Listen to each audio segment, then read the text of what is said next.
할렐루야! 2021년 재정의 자유를 꿈꾸며 재정의 삶에 오신 여러분을 환영합니다. 자, 벌써 재정의 삶 세 번째 강의를 통해서 여러분들 온라인북으로 이렇게 만나게 되었습니다. 여러분 첫 번째, 두 번째 강의 어떻게 들으셨는지 되게 궁금하네요. 되게 사투리인데 되게 맞나? 자, 지난주에 여러분들 그 숙제라기보다는 뭐 액션 플랜이죠. 위클리 액션 플랜 혹시 어떻게 해보셨나요? 자, 뭐 심플 가계부 한번 기록해 봅시다 라는 얘기를 좀 했고요. 크게 뭐 디테일 아니더라도 그냥 묵직묵직하게라도 뭐 수입과 지출이 어떻게 되는지, 또 하나는 일주일간 신용카드를 사용하지 말고 가능한 한 계획 지출을 해봅시다. 현금이나 체크카드나 세이빙카드를 이용해 봅시다 라는 얘기를 좀 했는데 여러분 어떻게 실천해 주셨는지 잘 모르겠습니다. 자, 개인의 노력에 역량에 맡기면서 저는 오늘 또 2과 시작해 보도록 하겠습니다. 오늘 2과의 제목은 왜 우린 늘 허덕이는 걸까요? 네, 우린 늘 왜 허덕이는 걸까요? 그러니까 이상하게 맨날 돈이 없어요. 맨날 어디에 쓰는지도 모르게 그냥 계속 사라지는 것 같아요. 무슨 모래를 한 주먹 잡았다가 손가락 사이로 빠져나가는 것처럼 열심히 벌긴 벌었는데 왜 그런 일이 벌어지는 걸까요? 라는 얘기를 같이 한번 살펴보도록 하겠습니다. 자, 오늘 들어가기 전에 함께 나눌 첫 번째 이야기는 요셉 이야기를 좀 같이 여러분과 좀 나누고 싶어요. 자, 성경에 나오는 인물들 가운데 밑바닥에서부터 시작해서 최고의 자리까지 올라간 사람들이 좀 있습니다. 대표적인 사람이 바로 요셉이겠죠. 요셉은 우리가 잘 아는 것처럼 야곱의 막내 아들로 태어났어요.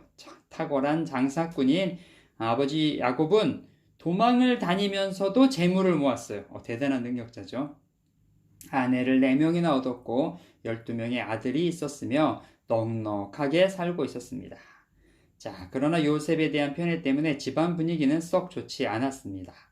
결국 형들은 요셉을 미디안 장사꾼에게 팔아버렸고 그들은 다시 왕실 근위대장인 보디발의 집에 요셉을 노예로 팔아버렸습니다. 그러나 이것이 축복의 시작이었다는 거죠. 자, 요셉도 좀 사는 집 아들이죠. 당시에 보면 뭐 나쁘지 금수저는 아니래도 뭐 은수저 정도 아니면 도금 금수저 정도는 됐겠죠. 그런데 이집트를 왕실과는 비교할 수도 없었죠.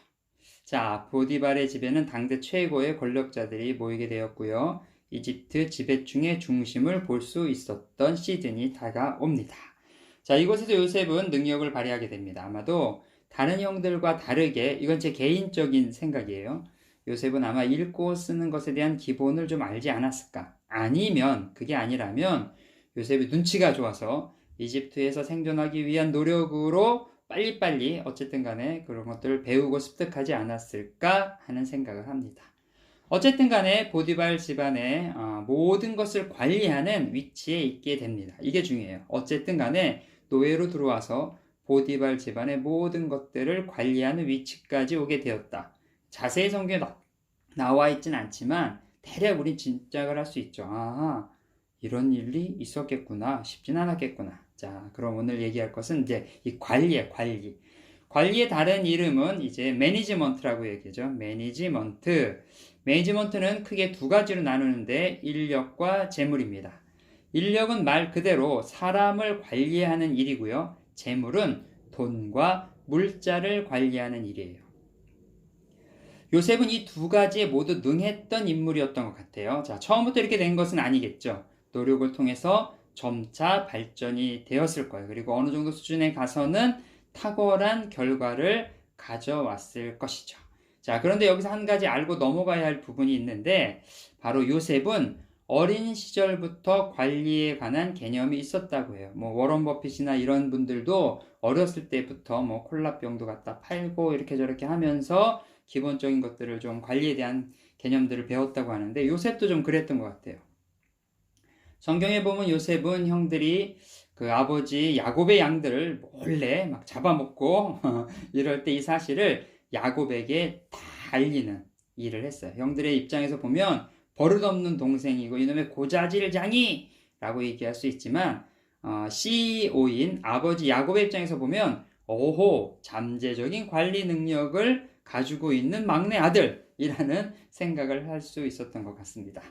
자, 보디발의 집에서 억울한 일을 당하고 다시 감옥에 요셉은 갇히게 돼요. 그런데 여기서 또 새로운 관리 능력을 훈련을 하게 되죠. 자, 우리가 새로운 어떠한 환경의 변화가 있을 때 이렇게 생각하면 될 것 같아요. 하나님께서 나를 새로운 능력을 주시려고 트레이닝 하는구나. 새로운 트레이닝 필드로 나를 하나님께서 인도하시는구나.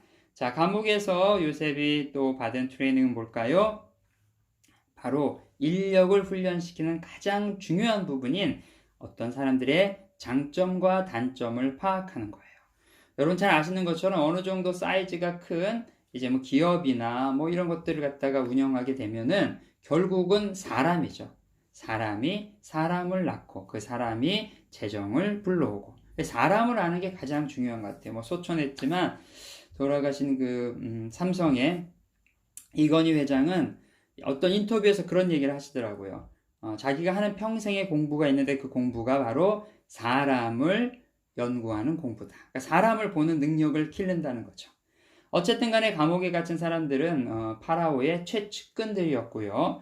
이 최측근들은 산전수전을 다 겪으며 살았던 사람이었어요. 그래서 인간관계의 깊이를 어느 정도 잘 깨닫는 또 이 사람들의 정치적 시견을 보면서 요셉 또한 그런 훈련을 받을 수 있는 기회를 주어진 거죠.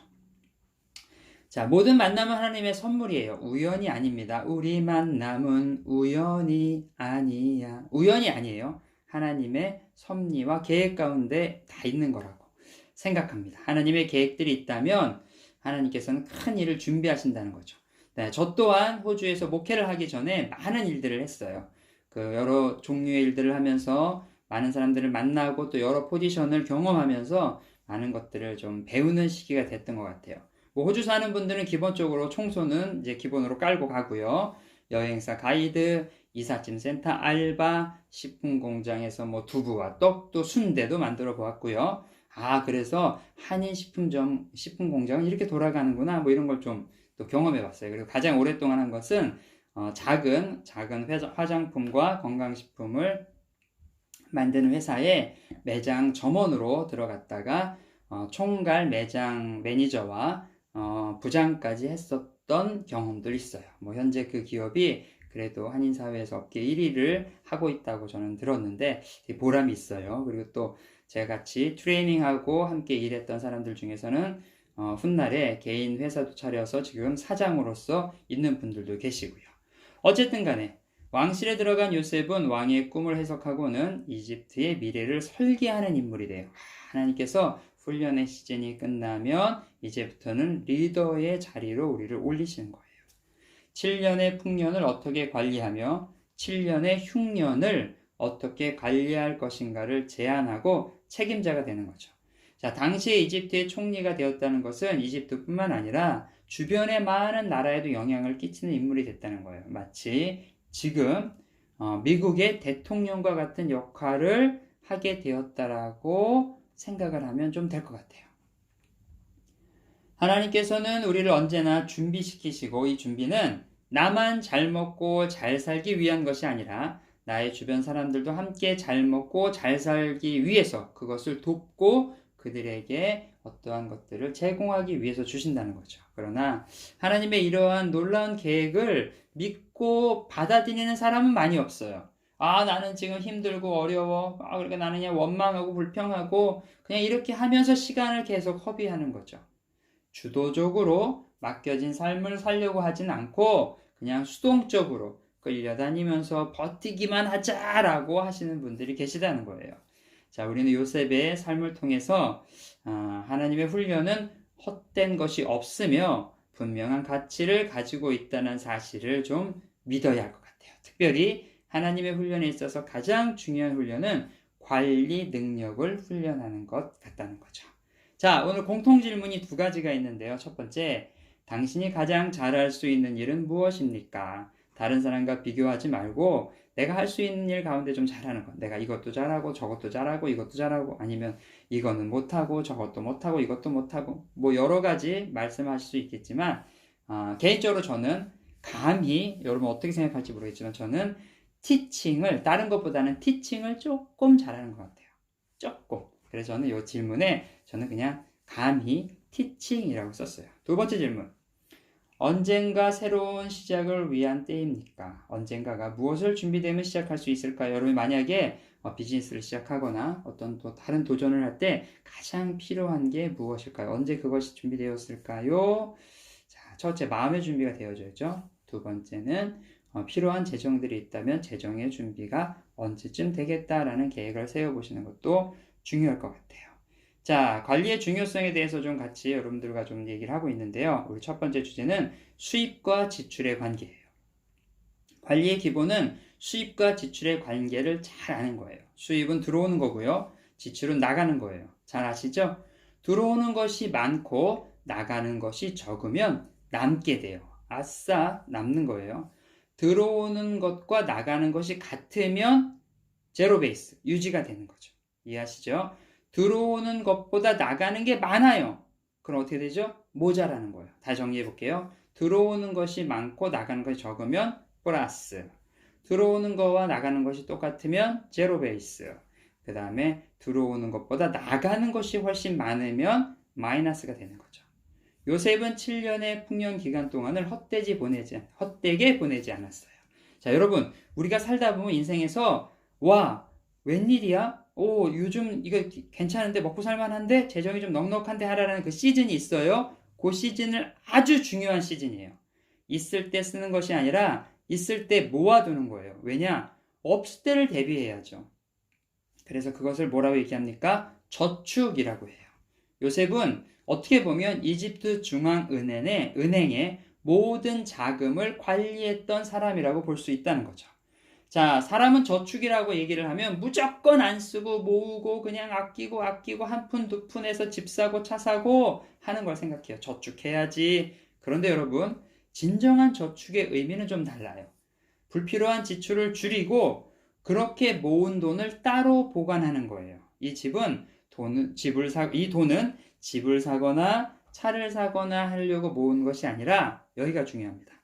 혹시나 모를 갑자기 닥쳐올 리스크를 위해서 모아두는 것이 저축이에요. 예를 들어서 갑자기 차 사고가 났어. 그래서 수리비가 왕창 들어가는 거예요. 근데 리스크머니를 준비하지 않으면 갑자기 꽝꾸가 빵 나는 거죠. 냉장고 완전히 망가졌네. 당장 구입해야 되네. 세탁기가 스톱해버렸어. 급하게 이사를 가야 돼. 이럴 때 쓰기 위해서 모아두는 리스크머니가 저축이라는 거예요.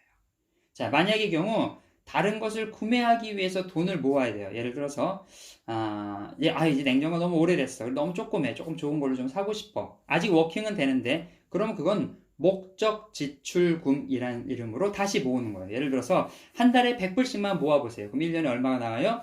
1200불을 모을 수가 있다는 거죠. 목적 지출금과 저축은 개념이 다르다는 거예요. 요셉은 7년의 흉년을 위해서 창고를 짓고 곡식을 모아두었어요. 풍성할 때 기분에 따라서 흥청만청 쓰고 기분 내가 쏜다 막 이렇게 하지 않고 창고를 넉넉하게 지어서 거기다 저축을 한 거예요. 이집트뿐만 아니라 주변의 나라들에게도 곡식을 나눠줄 수 있는 준비를 한 거죠. 만약의 경우 이런 저축이 없었다면 이집트 사람들만 잘 먹고 막 이집트 사람들한테 풍성히 막 주는 거예요. 그냥 이번에 많이 남았으니까 줄게요 막 줬어. 그런데 주변의 사람들이 왔는데 우린 주변의 사람들한테 아무것도 줄 수 없어요 라고 했으면 어떻게 됐을까요? 아마도 제 생각에 이 주변에 있는 나라들의 사람들이 그래 어차피 굶어 죽느니 뭐 이리 죽나 저리 죽나 마찬가지지 하고 이집트의 떼거지로 들어와서 이집트에 큰 어려움에 주지 않을까 생각해요. 여러분 아시는 분은 아시겠지만 호주가 가장 두려워하는 나라가 어디죠? 인도네시아예요. 와우, 인구가 엄청나게 많죠. 무슨 일입니까? 갑자기 거기서 떼거지로 이런 일이 없겠지만 예를 들어서 떼거지로 막 우리 그냥 다 호주 가서 살자 하고 배를 막 엄청나게 많이 타고 막 넘어온다면 호주의 국경은 큰 어려움에 처할 수 있다는 거죠. 요셉은 이걸 갖다가 준비했다는 거예요. 자, 저축에 관한 진실들이 몇 가지 있는데 세상에는 3가지 종류의 사람들이 있대요. 저축을 하는 사람과 저축을 할 수 없다는 사람, 그리고 저축할 필요가 없다는 사람이 있어요. 다시 말해서 저축을 하는 사람은 미래를 준비하는 사람이고요. 그렇기 위해서 씨앗을 심는 사람이라면 저축을 할 수 없다는 사람. 이게 뭐냐면 나는 맨날 돈이 없어요, 목사님. 나는 그냥 먹고 살기도 바쁜데 무슨 저축을 해요. 이렇게 얘기하는 사람은 씨앗까지 먹어버리는 사람. 저축할 필요가 없어요. 그냥 하루 살고 마는 거지 뭘 저축을 해. 이러한 사람들은 미래를 버린 사람. 이렇게 세 가지 사람으로 분류를 할 수 있대요. 저축을 하는 사람, 저축을 할 수 없다고 하는 사람, 저축할 필요가 없다고 하는 사람. 당장 쓸 돈이 없는데 어떻게 저축을 하느냐. 너무너무 괴롭게 얘기할 수 있어요. 그런데 여러분 봅시다. 자, 우리가 저축을 위해서 두 가지 중에 하나를 선택해야 돼요. 무슨 얘기냐? 수입을 늘리고 지출을 고정시키는 방법과 수입을 늘릴 수 없다면 지출을 줄이는 방법이에요. 자, 다시 설명할게요. 수입을 많이 늘리는 거예요. 더 열심히 일하고 더 많이 노력하고 잠 안 자고 해서 돈을 더 많이 벌어. 지출은 똑같이 나가. 그러면 저축을 할 수 있고요. 또 하나는 수입은 그대로 가는 거예요. 하지만 지출을 계획 지출로 바꿔서 조금씩 줄이는 거죠. 자, 그럼 두 가지 중에서 어떤 것이 더 쉬울까요? 수입을 늘리는 것보다 지출을 줄이는 것이 더 쉬워요. 여러분 생각해 보세요. 지금 버는 것에서 수입을 더 늘리려면 얼마나 더 힘들게 돼요. 수입을 늘리기 위해선 무언가 자꾸 해야 되지만 지출을 줄이기 위해선 아주 심플해요. 계획 지출표를 만들면 되는 거예요. 예를 들어서 내가 하루에 커피를 3잔 마셔요. 근데 2잔만 마실게 하고 하루에 단돈 5불 정도를 지출을 줄이는 거예요. 그럼 일주일에 얼마가 되죠? 네, 35불이 되죠. 한 달에는 150불이 돼요. 이렇게 1년을 모으면 1800불 정도의 리스크 머니를 저축금으로 만들 수 있어요. 와우, 적지 않아요. 지출을 줄이면 반드시 돈이 남는 거예요. 조금 더 구체적인 방법을 좀 알려드릴게요. 자, 이 방법은 한번 배워서 평생 써먹는 투자법이라는 책에 나온 거예요. 여기서 뭐라고 얘기하냐면 구자를 2개 만들어라. 그래서 하나는 일반 구자로 다른 하나는 저축 구자로 사용하는 거예요. 그래서 일반 구자에 돈이 들어오면 여기서 일정량은 저축 구자로 넣고 저축 구자는 손대지 않는 거죠. 그리고 정말 필요한 리스크가 생겼을 때 쓰는 거예요. 예를 들어서 이것을 빚을 갚는 데 쓴다든지 정기적으로 뭔가 이렇게 좀 이제 쓸 수 있도록 준비를 하는 거죠. 저 같은 경우도 그렇게 좀 밸런스를 잡고 해보고 있어요. 이렇게 한 1년, 전 한 2년 정도 이 일을 쭉 해보니까 여러분 이게 무시할 수 없어요. 단돈 5불이 이거 아주 나중에 시간이 되는, 여러분 계산해 보시면 아시겠죠? 하루에 5불씩 365일을 한다고 하면 와우, 이게 적지 않은 머니가 모이게 되더라고요. 자, 잠언 22장 7절에 이렇게 써 있어요. 빚에 대한 얘기를 제가 좀 할 텐데요. 부자는 가난한 사람을 다스리고 빚진 사람은 빚쟁이의 종이 된다. 자, 여러분 빚을 지면 종이 돼요. 이게 너무 중요한 얘기예요. 자, 제가 이제 목회를 하기 전에 저도 여러분과 같이 직장 생활하는 직장인이었어요. 제가 36살에 신학교를 갔으니까 호주에 27살에 와서 이제 거의 근 10년은 저도 일반 직장 생활을 했죠. 그래서 이렇게 일을 하다가 규칙적으로 또 외지가 들어오고 하니까 은행에서 갑자기 짜잔! 신용카드를 만들라고 레터가 왔어요. 사인만 하시면 됩니다. 약간 웃줄 있잖아요. 내가 여기 와서 또 이런. 그래서 거기 사인하고 보냈더니 처음에는 2,000불짜리가 오고, 그 다음엔 5,000불짜리가 오고, 그 다음엔 10,000불짜리가 오고, 그 다음에 15,000불짜리가 오고, 나중에는 20,000불짜리가 오더라고요. 헐. 그래서 크레디트 카드가 몇 개였어요. 신용카드. 근데 나름 저는 마음속에 이게 쏜다 카드. 이제 어떤 행사가 있거나 또 이렇게 사람들 좀 이렇게 할 때 나름 이제 또 다 어디 뷔페 내려가서 먹으면서 오늘 제가 섬기겠습니다. 말은 멋있게 하려고 제가 섬기겠습니다 하면서 열심히 긁었죠. 근데 열심히 쓸 땐 몰랐는데 나중에 보니까 엄청나게 후회되는 것이 많더라고요. 직장생활 할 땐 몰랐는데 열심히 긁고 직장생활 딱 끝내고 신학교 딱 들어가서 이제 그렇게 수입이 확 줄고 나니까 그때 썼던 것에 이자가 엄청나게 붙어서 저를 힘들게 만들더라고요. 사람들은요, 현금을 내는 것보다 카드를 낼 때 죄책감을 덜 갖게 된대요. 왜냐하면 현금을 주면 그만이지만 카드는 주고 나면 다시 카드를 되돌려 받잖아요. 와우. 여기에 당장 직업에서 무언가가 나가는 것이 없기 때문에 지출에 대한 부담이 없는 것처럼 느끼는 거예요. 크레딧 카드는. 그러나 이것은 모두 거짓이에요. 심리적인 효과일 뿐이지 거짓이에요. 자, 들어보세요. 사람들은 물건을 살 때 현금보다 카드로 사면 더 많이 지출을 합니다. 예를 들어서 현금을 주고 옷을 사려고 하면 지갑에 있는 현금을 확인하고 얼마짜리를 몇 개 사야겠다라는 좀 계획을 좀 세워요. 돈이 없으니까. 그런데 그리고 가능한 지출에 맞게 써요. 그러나 카드로 사면 달라져요. 지출 계획은 사라지고 기분 계획만 남는 거예요. 기분이야! 이렇게. 기분에 따라서 구매를 하고 예상 외의 지출을 하게 되는 거예요. 사람들이 현금으로 물건을 사는 것보다 카드로 물건을 살 때 평균 1.5배 이상 지출을 한다고 해요. 1.5배는 여러분 무시할 수 없는 거예요. 그렇기 때문에 가능하면 현금으로 지출을 하거나 세이빙이나 체크카드를 사용하는 것이 계획 지출을 하는 방법이라는 거죠. 신용카드의 경우는 가장 큰 리스트가 결국은 이자율이에요. 이자는 결국 빚이에요. 빚은 눈덩이와 같아서 시간이 지나면 지날수록 더욱더 쌓여만 갑니다.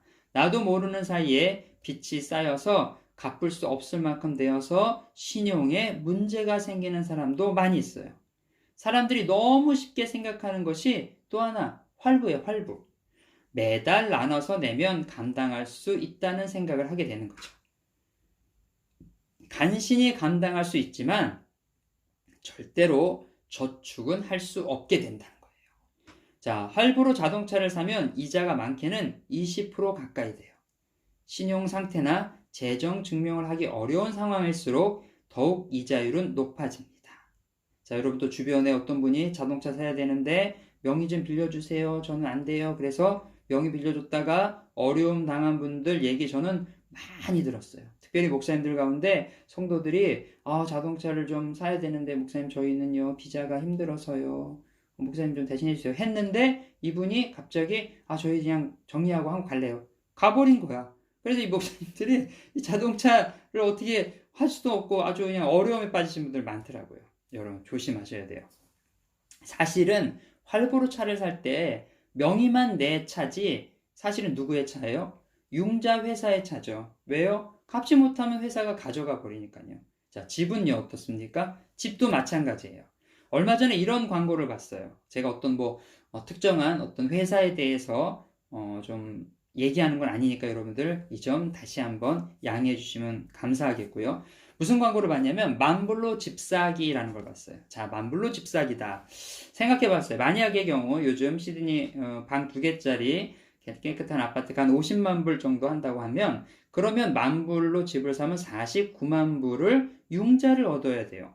자, 정부가 좀 지원을 해줘요. 퍼스트 홈 바이어 세금도 좀 깎아주고 했어. 좋아요. 그러면 한 45만 불 정도 융자를 얻어야 되는 거예요. 여기서 중요한 것은 이자율은 늘 변한다는 거예요. 융자를 얻을 때는 이자율이 저렴했는데 얼마 지나지 않아서 이자율이 확 올라가 버리면 생각했던 돈보다 갚을 돈이 훨씬 더 많아지는 거죠. 실제로 자기가 샀던 그 가격보다 더 마이너스를 가지고 집을 어쩔 수 없이 넘기는 사람들이 많다는 사실을 기억하셔야 돼요. 그렇기 때문에 반드시 갚을 능력이 있을 때만 집을 사야 한다는 거예요. 그래도 집 한번 사야지. 이게 한국적이 아주 뿌리박고 있는 정서 중에 하나인데 여러분 갚을 능력이 없어요. 근데 집은 좀 사고 싶어요. 그러면 심플해요. 렌트를 싼 곳으로 가세요. 거리가 멀잖아요. 공짜가 어디 있습니까? 네, 좀 멀어도 괜찮아요. 좀 걸어 다니던 버스를 타고 다니던. 그래서 예를 들어서 매주 집값을 100불이라도 세이브하는 곳으로 가서 그걸 갖다가 집을 사기 위해서 디포짓 머니로 세이빙을 하는 거죠.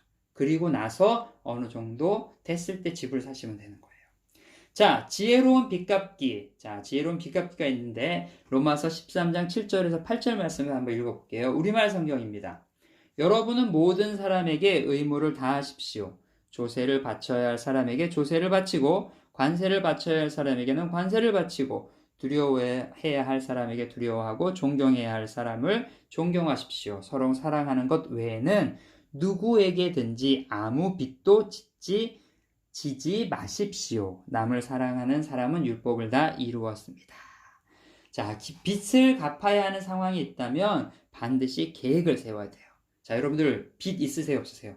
저 빚 있어요. 저도 열심히 갚고 있어요. 그래서 빚을 갚을 때는 절대로 수입의 30%는 넘기지 않는 게 좋습니다. 자, 예를 들어서 한 달에 5,000불의 수입이 있다면 빚을 갚을 때는 1,500불을 넘기지 말아야 한다는 거예요. 차량의 융자금이나 주택 융자금이나 신용카드 사용료 등을 반드시 이 원칙을 지켜서 하는 것이 좋습니다. 이것을 넘겨서 빚을 갚는다고 그냥 너무 지출을 크게 하면 결국 생활하는데 궁핍함이 올 수밖에 없어요. 그러면 내가 이 집을 사서 내가 이 비싼 차를 사서 이 고생이지 삶의 생기를 잃어버리는 거예요. 그러니까 반드시 어떤 것들을 새로 계획하고 그것들에서 고정 지출을 만드시게 된다면 수입의 30%를 넘지 않은 범위 안에서 플랜을 짜시는 게 좋습니다. 일단 빚을 만들지 않는 게 가장 현명한 재정 관리고요. 그런데 나도 모르는 사이 이런 일이 생겼어. 그렇다면 여러분 이것들을 잘 생각하셔서 일단은 아까 얘기한 거 리스크머니, 저축머니, 리스크머니로 두기 전에 빚을 갚는, 여러분 데빗을 갖다 페이백하는 머니로 준비해 놓다가 갚는 것도 좋으실 것 같아요. 자, 빚에 대한 얘기 중에서 가장 중요한 얘기, 절대 빼놓으면 안 되는 얘기가 있어서 이 얘기를 또 같이 나눌게요. 뭐냐? 빚 보증 서지 말기. 짜잔. 절대로 빚 보증 서지 마십시오. 자, 잠언 22장 26절에 이렇게 써 있어요. 너는 담보를 잡히거나 남의 빚 보증을 서지 마라. 자, 주변에서 심심치 않게 들리는 얘기가 있어요. 빚 보증 잘못 섰다가 다 같이 망하는 경우.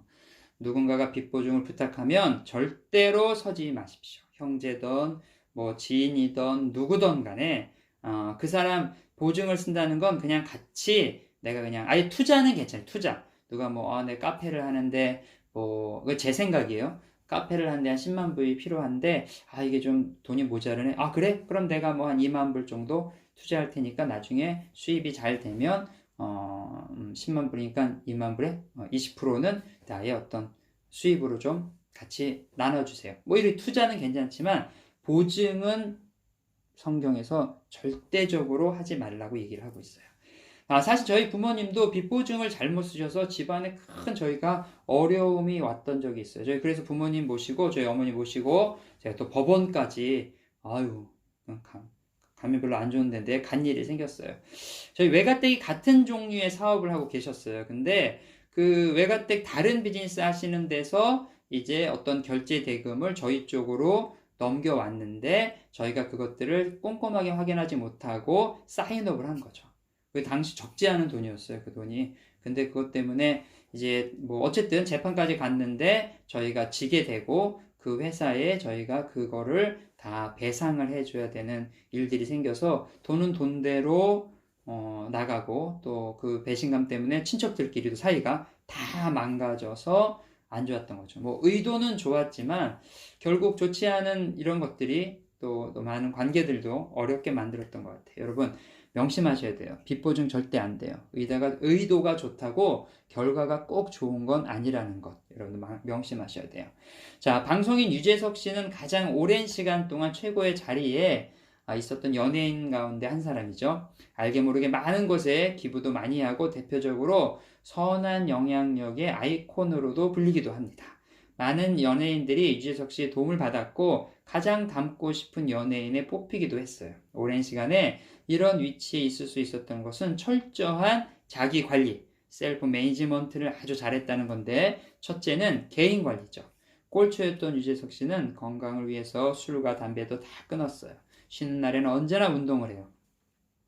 아침 저녁으로 시간 날 때마다 신문과 뉴스를 빼놓지 않고 보면서 시대의 흐름을 면밀히 살펴가요. 그래서 언제나 어디서나 누구를 만나든지 대화를 할 수 있는 준비를 했다고 해요. 여러분 관리, 셀프 매니지먼트 정말 중요하고요. 둘째, 절대로 돈 거래를 하지 않았어요.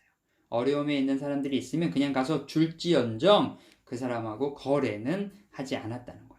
돈 잃고 사람 잃는 일은 절대로 하지 않겠다라고 공공연하게 얘기를 했답니다. 이런 자기관리가 큰 문제 없이 지금까지 위치를 지키고 있었던 것 같아요. 자, 여러분 만약에 어떤 분이 비즈니스를 시작하는데 빚을 얻어서 해야 되는 상황인 거예요. 그 사람이 뭐 예를 들어서 은행에서 이제 적법한 절차로 융자를 갖다 해준다면 은행에서 모든 걸 검사를 하니까 그래서 비즈니스를 한다. 그건 이제 별개의 문제지만 이 사람이 뭐 개인적으로 준비가 안 됐는데 그렇다면 누구에게 그러면서 뭐 보증을 서달라 이렇게 요청을 하면 제가 봤을 때는 그분은 아직 비즈니스를 할 준비가 덜 된 거예요. 내가 이거 아이디어가 있는데 돈이 없어서 못해. 그럼 덜 된 거예요. 그걸 스스로 준비할 능력이 있어야 되는 거예요. 준비가 되지 않은 사람에게 돈을 주거나 보증을 서주는 것은 독이 든 사과를 주는 것과 같다는 거예요. 여러분 절대 잊으시면 안 돼요. 사람도 잃고 돈도 잃는 최고의 방법은 빚 보증을 서는 것입니다. 자, 오늘 강의 우리 오디오북은 여기까지만 마무리할 거고요. 제가 이제 오늘 가장 여러분들 나눈 것 중에서 가장 기억에 남는 것은 무엇인가요? 퀘스천을 좀 드릴게요. 여러분 오늘 나눈 것 중에서 가장 기억에 남는 게 뭐지? 모르시겠다고요? 그럼 다시 처음부터 다시 들어보시면 알 수 있을 것 같고요. 두 번째, 결단의 기도문 작성. 오늘부터 나는 뭐뭐뭐뭐를 하겠다, 뭐뭐뭐를 하지 않겠다를 한번 써보시면 좋겠어요. 예를 들어 나는 오늘부터 절대로 빚 보증을 서지 않겠다. 나는 오늘부터 맨날 돈이 없다고 얘기했는데 그러지 않고 리스크머니, 저축을 시작해 보겠다. 뭐 이런 거 한번 써보시면 좋을 것 같아요. 자, 그리고 한 주간 여러분들 함께 공통으로 같이 한번 실험해보는 우리 위클리 액션 플랜이 있어요. 자, 위클리 액션 플랜은 지난주와 좀 똑같이 수입과 지출에 대한 리스트를 한번 만들어 보는 거예요. 리스트를 만들어서 내가 얼마 정도, 너무 무리하지 마시고요. 저축, 리스크머니를 만드는데 하는 거. 그 다음에 또 하나. 빚이 좀 있어. 목사님 제가 빚이 좀 있네요. 그렇다면 어떻게 빚을 갚을 것인지 한번 계획표 세우기. 그래서 빚을 다 갚는 날 나는 재정 독립 기념일을 맞았다라고 좀 얘기할 수 있으면 좋을 것 같아요. 자, 여러분 오늘도 재정의 삶 오디오북 오늘 세 번째 시간 함께 해주셔서 다시 한번 감사하고요. 자, 오늘 같이 나눴던 이야기들 좀 기억하셔서 삶에 실천되어지고 여러분들이 2021년 재정의 자유함을 누리는 그러한 한 해가 되기를 소원합니다. 네, 다음 주에 만나요. 바이바이.